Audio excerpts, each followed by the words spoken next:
Hey guys, welcome back to Andy's Dinosaur Reviews, and today we are back with another incredible Passion Charger release. It has been a little while now since I actually had a new Passion Charger model to put up here on the channel, and I now have one that is actually part of a diorama with another figure that I will be reviewing very soon. But this is the Bistahieversor, and this looks amazing. This is such a great species choice that has been getting more and more love over the last few years. I feel like it still hasn't quite got its due, but definitely happy to see it getting more and more models and figures. But this time we have the Passion Charger version, and I am such a massive fan of Passion Charger as a whole. And I think at this point over the years, you should probably have been able to figure that out. But if not, I'm here to tell you that I love Passion Charger, and I think that he is one of the best sculptors on the planet. And what that means basically is that I'm really excited to now have the Bistahieversor in my collection from Passion Charger as well. So if we bring this one up nice and close, first of all, this one is in 1/35th scale, and I think there is a 1/18th scale version if I'm not mistaken.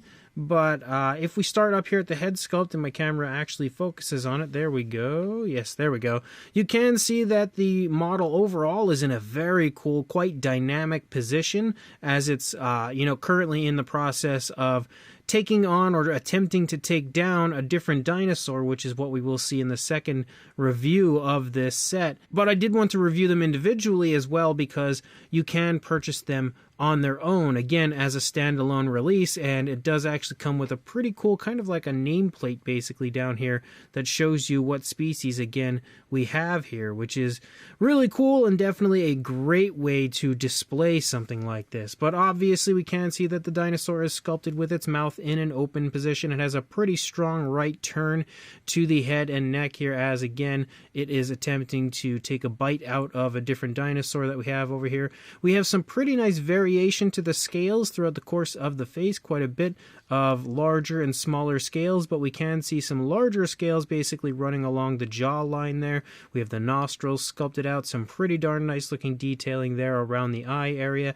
And when it comes to the skin stretching with the mouth open, it looks so realistic. I love the way that you can see kind of like some slight folds, but also the way it's really stretching because it does have its mouth open pretty wide. I think it overall looks extremely, extremely realistic. And then when you come around to the front and you get a nice shot at the inside of the mouth, I'm trying to make sure that it doesn't fall out of the base here, but you can see again that that's definitely one impressive visual here of a Bistahieversor about to chomp down on our face. Definitely somewhere I wouldn't want to be. And if we turn it around, kind of get a nice shot over here, this side of the head is a little harder to get to because of the positioning of the neck, and again with such a sharp turn, like it's definitely going to be kind of tricky to get in here and see this side of the head, but obviously we can see it looks great from both sides and very clearly would look pretty close to the way it looks over here, considering there's not much difference from side to side. But definitely an incredible looking head sculpt. And as we move back here, we can very clearly see the strong turn in the neck of the dinosaur, again as it's attempting to take down another dinosaur here. It's obviously got a pretty quick turn. Looks like maybe it was running along and then just kind of decided to try to make that turn real quick and grab itself the meal, but that's pretty much just my takeaway from it. But we obviously have a very sharp turn to the neck, which is very nicely shown in the sculpt itself. Obviously, again, this is a resin kit, so when it comes, it is unpainted and unbuilt. I assembled and painted this one myself, so the color scheme is basically what I thought would look good on my Bistahieversor. Yours could, of course, look however you would like. But as you move here along the underside of the dinosaur, we can, first of all, we see the throat right there. If my camera focuses, there we go. You can see the throat here, the skin texture looking really nice down here as well. We can also see the arms are held into the body in a really nice natural position, close to the body, and the overall appearance to that area looks really good. Like when you look at the way that the skin's kind of wrinkling as you lead up into the body and everything, it all looks very realistic. And as you move back even further into the stomach, we can see the skin really wrinkling, especially because this leg is so outstretched right here, kind of pushing into the stomach right in that area, and we have all of those skin wrinkles and folds and stuff in that area, again showing that movement off quite nicely. We have some more super impressive scales scale detail as we move back, really quite fine scale detail leading into the stomach. And as we look at it from up above, we have the spinal column there kind of protruding through the skin. We can also see the hip bone right here as well. And obviously when we lead down into the thigh, we can see the musculature really quite nicely, very tensed, because this leg currently not only is supporting the weight of the dinosaur because the other leg is up off of the ground, but it's also kind of stopping the dinosaur, it looks like. As I said, it kind of looks like it was running along and then just kind of hit the brakes and is trying to turn to take down the other dinosaur that is a part of this diorama, and that's kind of what I'm getting out of that. And you can really see the tensing in musculature quite nicely in the leg all the way down into the calf. And then as we lead down, we can see the foot sculpt looks really good right here. We've got the nails sculpted quite nicely. They do have a genuine sharp look to them as well.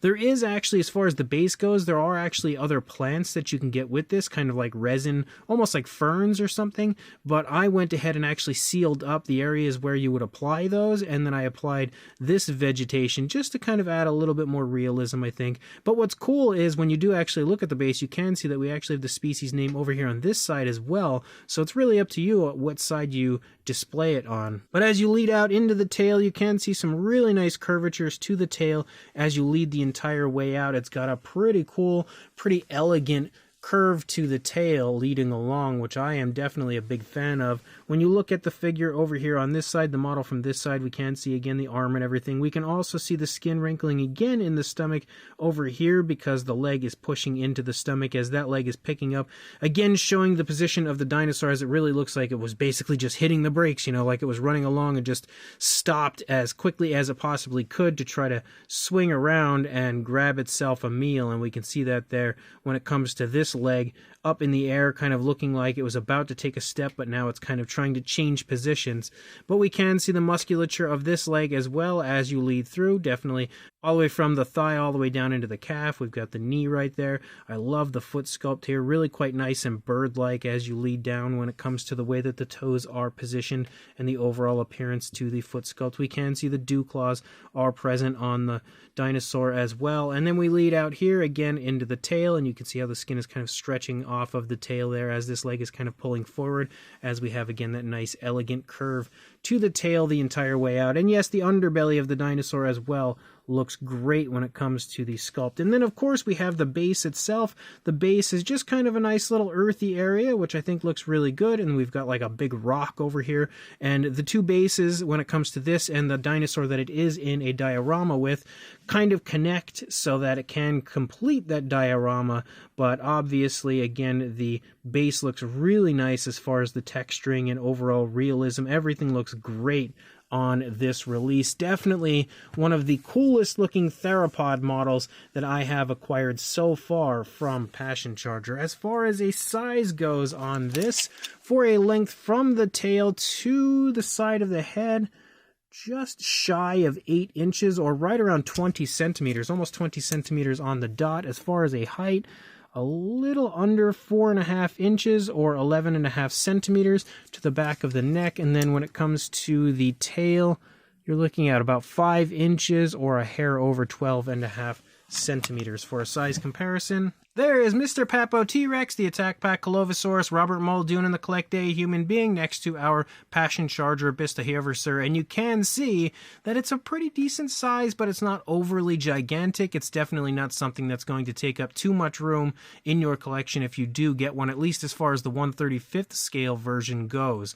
So definitely nice to see that it's an amazing looking model without taking up too much room, again, unless you go for the larger 1/18th scale version. Then you're going to have yourself a pretty big model overall. But for another comparison, for the Mattel collectors out there, you can see we have a Mattel Velociraptor, and that is kind of similar in size to the Bistahieversor here. You can see the proportions are obviously way more realistic, way better on the Bistahieversor, but when it comes to the overall like body mass and stuff, kind of similar. And then when it comes to some other fairly similarly sized Tyrannosaur figures, because there aren't all that many Bistahieversor figures, honestly, like we have like the Beasts of the Mesozoic, which would be way bigger than this. There's also the Collect Day version, And then, of course, the Mattel version, but that's also going to be a lot larger. So we'll just do some random theropods. Here we have the Safari Ltd. Eutyrannus, which you can see is kind of similar in size with a little bit of a larger size to the Bistahieversor. If you want a really good comparison as far as the size goes, here is the PNSO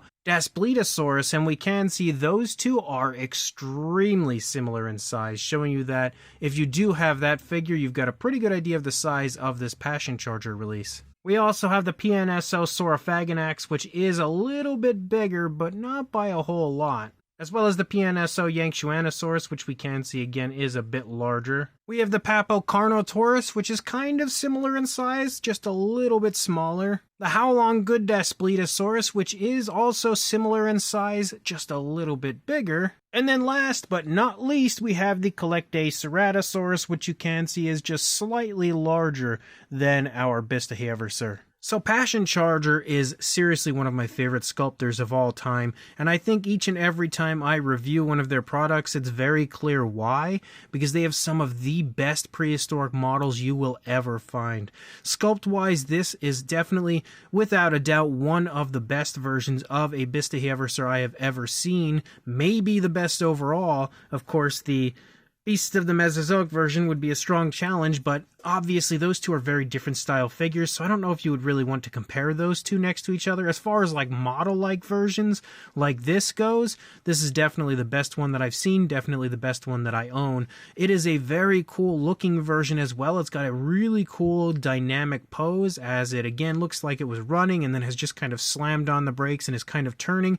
Clearly it was in the pursuit of another dinosaur, which we'll get to at some point soon with the next review, but you can see that is very nicely displayed throughout the course of the sculpt, and that also gives it again a very cool, very striking pose with the one leg up off of the ground and the strong turn to the head and neck. It just looks extremely impressive in every way, kind of showing off numerous different aspects of this species, like the impressive size, the impressive appearance, but also the agility and speed. But on top of that, the fine detail is fantastic. It sports every ounce of detail you could possibly want, and then some. All of the different scale detail, all of the skin rolls and folds and everything that you might want to see when it comes to showing off the movement of the dinosaur. It's all perfectly portrayed throughout the course of the model. We also have a nice base. Again, I have altered mine a little bit just to kind of like give it some different vegetation and everything and kind of make it a little bit more of my own personal version. But the base is extremely highly detailed and sports a realistic and lifelike look just as the Bistahieversor itself does. And I love the fact that, again, it has that kind of nameplate on it to tell you what species you are looking at. So overall, a fantastic release from Passion Charger and a definite recommendation from me. If you are interested in grabbing one and adding it to your collection, I will include a link in the description to where you can contact Passion Charger on Facebook to inquire further about grabbing one, or of course you can contact me if you do not have social media and I can contact them for you to help you get an order in. Again, you can grab it in 1/35th scale and I think 1/18th scale. So make sure you do that, and of course like, comment, and subscribe, and I will see you in the next review. Thanks for watching.